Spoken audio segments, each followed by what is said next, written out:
Cello World के management से company के तिमाही नतीजे, साथ ही उसके साथ आगे के जो 3 क्वार्टर्स और आउटलुक है उस पर बातचीत करेंगे। पहली तिमाही में कंपनी के नतीजे बेटर रहे हैं। आमदनी करीब 6% तो मुनाफे में 8% की साल दर साल ग्रोथ देखने को मिली है। वहीं एबिटा में भी करीब 6% की मजबूती रही है। हालांकि मार्जिन फ्लैट था और नंबर क्वार्टर ऑन क्वार्टर आप देखेंगे तो फ्लैट या सबड्यूड से थे।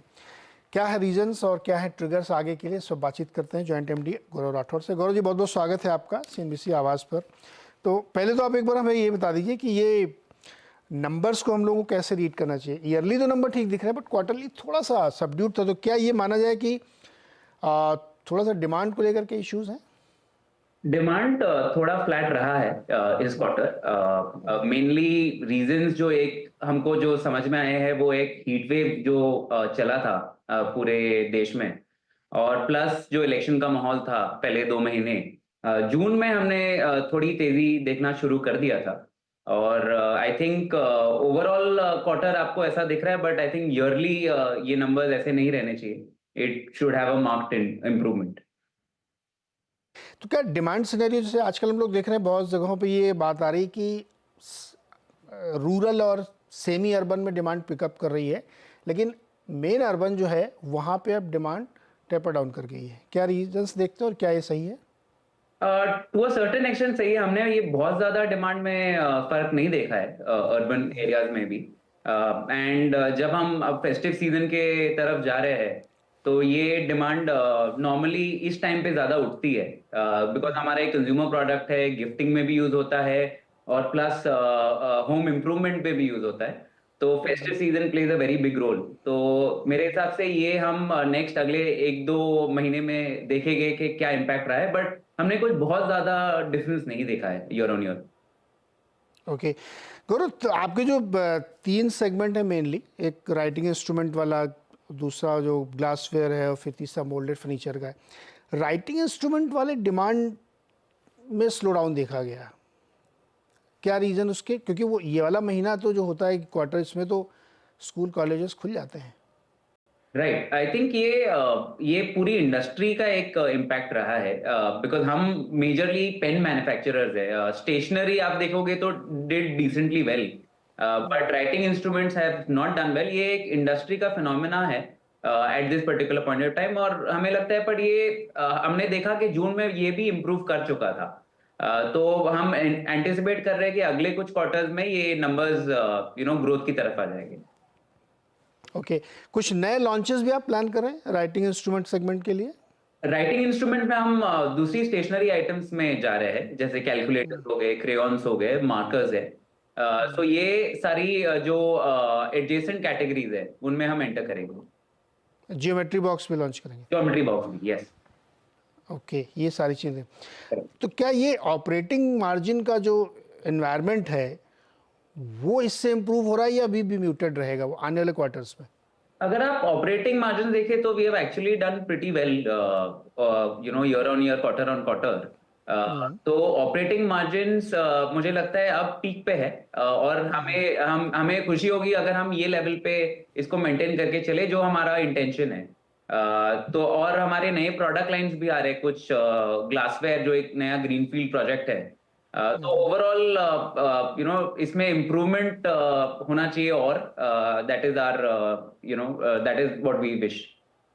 ओके, ये जो ग्लासवेयर की आपने बात की, जो आपका एक नया प्लांट आ रहा है, ये कब तक ऑपरेशनल होगा और रेवेन्यू रियलाइजेशन कब तक इसमें होने लगेगा, और इससे क्या एक्सपेक्टेशंस हैं आपकी? ये सितंबर में कमीशन होगा और नवंबर तक इसके रेवेन्यूज जनरेट होना शुरू हो जाएगा। तो हमें at least 4 to 5 months of this financial year में मिलेगा। तो ये एक एडिशनल सेल होगा कंपनी के लिए, जो हमें लास्ट ईयर नहीं मिला था। तो इससे हम और एंटिसिपेट कर रहे हैं, इसलिए हमारे डबल डिजिट ग्रोथ के हम अभी भी गाइडेंस दे रहे हैं कि हमारी डबल डिजिट ग्रोथ ही होगी इस साल। क्या इसमें प्रोडक्ट लाइन क्या क्या होगी? इसमें प्रोडक्ट लाइन ग्लासवेयर होगी, ड्रिंकिंग टम्बलर्स हो गए, आपके टेबलवेयर की चीजें हो गई, स्टोरेज कंटेनर्स हो गए, ये सारी चीज इसमें इंक्लूड होती है। ओके, अब आप कह रहे हैं कि डबल डिजिट ग्रोथ, कितना गाइडेंस क्या दे रहे हैं आप, मतलब कितने % की रेवेन्यू ग्रोथ देखेंगे आप? गाइडेंस हम पूरे साल की जो दे रहे हैं, आप 15 to 17% दे रहे हैं, including the new plant of course. नए प्लांट का रिलेशन इंक्लूड करके। हाँ। बट Q1 में तो बहुत कम थी, तो फिर कैसे आप एवरेज आउट कैसे करेंगे? Q1 एक्चुअली Q2 Q3 हमारे लिए थोड़े बेटर क्वार्टर्स होते हैं because of the festive season, तो थोड़ा एक जंप ज्यादा आता है रेवेन्यू में। तो Q1 दो सबड्यूड रहा है। वी आर होपिंग कि इससे हम निकल पाएंगे, क्योंकि फेस्टिव सीजन अगर अच्छा जाता है तो that changes the entire Q3 and Q4 quarter बहुत अच्छा हो जाता है। हम ये नहीं देख रहे, जैसे मैंने कहा कि ये Q1 was muted for reasons, the reasons have now gone away. तो I think we should be back in the growth mode. Okay, आप कह रहे हैं 15-17% की जो गाइडेंस है वो अचीवेबल है, कंसिडरिंग कि Q1 में 6-7% ही ज़्यादा से ज़्यादा रही थी। एक चीज़ बताइए मुझे, आप कह रहे हैं कि फेस्टिवल सीजन अब तो मतलब शुरू ही हो गया लगभग। ग्राउंड पे क्या सिनेरियो, कैसे डिमांड है, इन्वेंट्री कैसी है आपकी? क्योंकि आपके जो ये ग्लासवेयर वाला, ये तो बहुत चलता है, फेस्टिवल सीजन में बहुत बिकते हैं, यहाँ से लेकर रादर दिसंबर तक बहुत बढ़िया जाना चाहिए। राइट।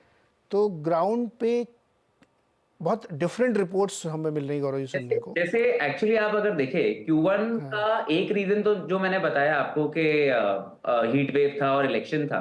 सेकंड एक और चीज थी कि सेकेंडरी सेल्स हमारे बढ़े ड्यूरिंग दैट हाँ, क्वार्टर, क्योंकि लास्ट ईयर भी लास्ट क्वार्टर अगर देखे तो उसमें खाली इन्वेंट्री जमा हुई थी थोड़ी इन द चैनल, बट वो अब काफी जाके लिक्विडेट हो चुकी है। तो अब हमें जो सिग्नल्स आ रहे हैं अब से लेके अक्टूबर एंड नवंबर तक ये सीजन चलता है पूरा, और अब हमारी साइंस बहुत अच्छी है।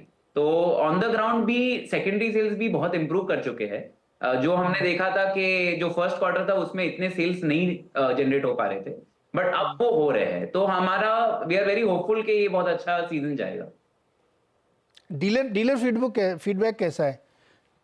डीलर फीडबैक तो अभी पॉजिटिव है, everyone is in the positive mode because सबने सबसे खराब टाइम देख चुके हैं जो फर्स्ट क्वार्टर था। तो आई थिंक सारे मोटिवेटेड है, क्योंकि सच में फुटफॉल्स भी कम थे फर्स्ट क्वार्टर में।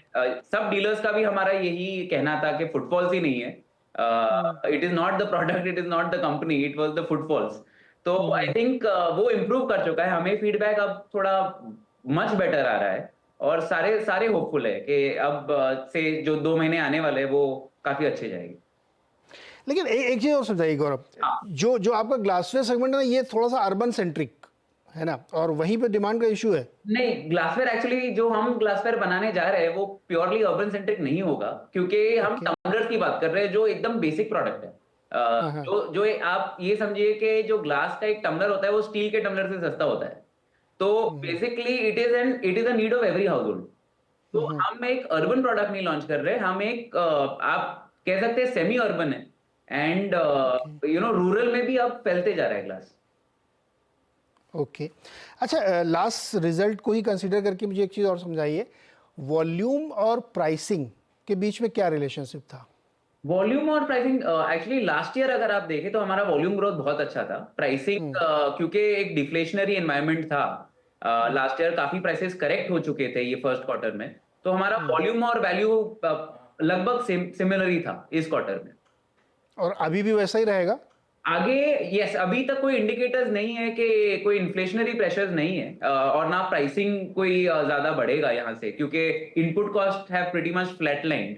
तो मेरे हिसाब से वॉल्यूम और वैल्यू दोनों प्रीटी मच सिमिलर ग्रोथ पे चलेंगे। तो अगर इनपुट कॉस्ट फ्लैटन हो गई है या बल्कि कम भी हो रही होगी, मैं लगता है जो भी यूज़ करें आप, तो मार्जिन इंप्रूव होगा या आप पास ऑन करेंगे? वो पास्ट ऑन है ऑलरेडी। मतलब आई वुड से मार्च के क्वार्टर से ही वो पास्ट ऑन होने शुरू हो गए थे, and it has already been passed on to the consumer. Okay Gaurav, आपने फंड रेज किया है, राइट। तो क्या प्लान्स हैं, कुछ इनऑर्गेनिक ग्रोथ के तरीके? तो इनऑर्गेनिक ग्रोथ हमारे पास 2-3 कंपनीज है ऑन द टेबल, तो हम उसको कीनली देख रहे हैं, and we are doing the due diligence. तो इसमें से देखते हैं कब वो हम कर पाएंगे, but we want to do it very soon. और बाकी फंड रेज का एक ऑब्जेक्टिव था to pay back the loan that we had on the books, तो वो सारा पेड बैक है। और एक और फैसिलिटी हम जहां हम हमारा ग्लासवेयर प्लांट लगा रहे हैं वहीं पे एक और facility for steel and houseware products हम बढ़ा रहे हैं, तो it will be also be used for that. तो ये जो 2-3 कंपनियां आपके टेबल पे हैं, ये किस तरह की कंपनी है? ये हमारी काइंड ऑफ कैटेगरीज में ही है, कुछ कुछ ऑफकोर्स थोड़े अलग टाइप ऑफ प्रोडक्ट्स बनाते हैं, बट सिमिलर हाउसवेयर के रेंज के सारे प्रोडक्ट्स और 1-2 महीने में डील हो जाएगी? हम चाहते हैं। लेट्स सी, ये प्रोसेस है, वी डोंट नो एग्जैक्टली कि कोई टाइम नहीं है इसका, but yes we want to do it as soon as possible. तो जो आपने 17% का गाइडेंस दिया उसमें ये भी इंक्लूड कर लें या फिर ये एडिशनल आप आके अपग्रेड करेंगे? ये एडिशनल है, ये एडिशनल है। एडिशनल। तो फिर वो 17% वाली और बढ़ सकती है कि या नहीं बढ़ेगी? वो अपार्ट फ्रॉम दिस बढ़ सकती है, बट वो ऐसे भी हमेशा सेपरेटली एज अ वर्टिकली देखा जाएगा। It will of course not be considered in the current setup. Okay, right. अच्छा गौरव, एक जनरल क्वेश्चन, चूंकि आप 3 सेगमेंट में कम से कम है, मोल्डेड फर्नीचर वाला या वो वाला बिजनेस बहुत छोटा है अभी, यस। तो आप अपनी कंपनी के नेक्स्ट 4-5 इयर्स की ग्रोथ प्लान्स में किसी नए सेगमेंट में, नए वर्टिकल में एंटर करना चाहेंगे? क्योंकि आप एक्विजिशन के भी प्लान्स कर रहे हैं लेकिन अभी अपने सेम सेगमेंट में कर रहे हैं, तो क्या ऐसा सोच रहे हैं? अगर सोच रहे हैं तो किस तरह की, किस डायरेक्शन में? हमने एज अ कंपनी हमेशा सेगमेंट ग्रोथ का हमेशा सोचा है, क्योंकि हर सेगमेंट में एक जगह जाके सैचुरेशन आ जाता है। And we are someone who believe के हमारा बॉटम लाइन भी उतना ही स्ट्रांग होना चाहिए जितना हमारा टॉप लाइन है। तो हम हमेशा हॉरिजॉन्टली एक्सपेंड करते गए हैं over the last 10-12 years also. हम ग्लासवेयर हम थे ही नहीं, हम 5 साल के आसपास हुए हमें ग्लासवेयर एंटर करके, बट हम उसमें बहुत ज्यादा ग्रोथ ले रहे हैं। तो हमें लगता है कि ग्लासवेयर एक प्रोपेलर होगा for us in the next few years. और apart from that, as I said, कि जो हम इनऑर्गेनिक ग्रोथ भी देख रहे हैं, वो भी इन अ वे हमारे टॉप लाइन में it will help us grow only and enter different segments. Okay Gaurav, last question, एक पैकेजिंग सेगमेंट है बहुत आजकल अप एंड रनिंग है, क्या उस तरफ आप लोग सोचो? चूंकि आपकी इंडस्ट्री से काफ़ी मिलता जुलता, और जो मोल्डेड वाला सेगमेंट है उसमें जल कर जाएगा। हम एक्चुअली नॉर्मली हम B2C की तरफ ज्यादा हमारा रुझाव है, बिकॉज बेसिकली B2C में हमारा ब्रांड चलता है, और B2B हम ज्यादा फोकस करते नहीं है। For us our brand play is better and a bigger play than the B2B play, इसलिए हम कभी पैकेजिंग साइड नहीं गए। Of course opportunities are there, but I think B2C side में अभी बहुत ज्यादा अपॉर्चुनिटीज है। ओके गौरव सर, बहुत बहुत शुक्रिया बातचीत करने के लिए और बहुत अच्छे से समझाया आपने। हम लोग अब नेक्स्ट क्वार्टर में रिजल्ट से बातचीत करेंगे। Thank you so much. Thank you so much. Cello world ये एक बहुत ही इंटरेस्टिंग कंपनी है, 3 सेगमेंट में काम कर रही है और 914 रुपये कंपनी ने 750 करोड़ रुपये रेस किए हैं, और कंपनी बता रही कि 1-2 महीने के अंदर कोई एक एक्विजिशन की खबर आ सकती है इसकी तरफ से। छोटा सा एक ब्रेक, उसके बाद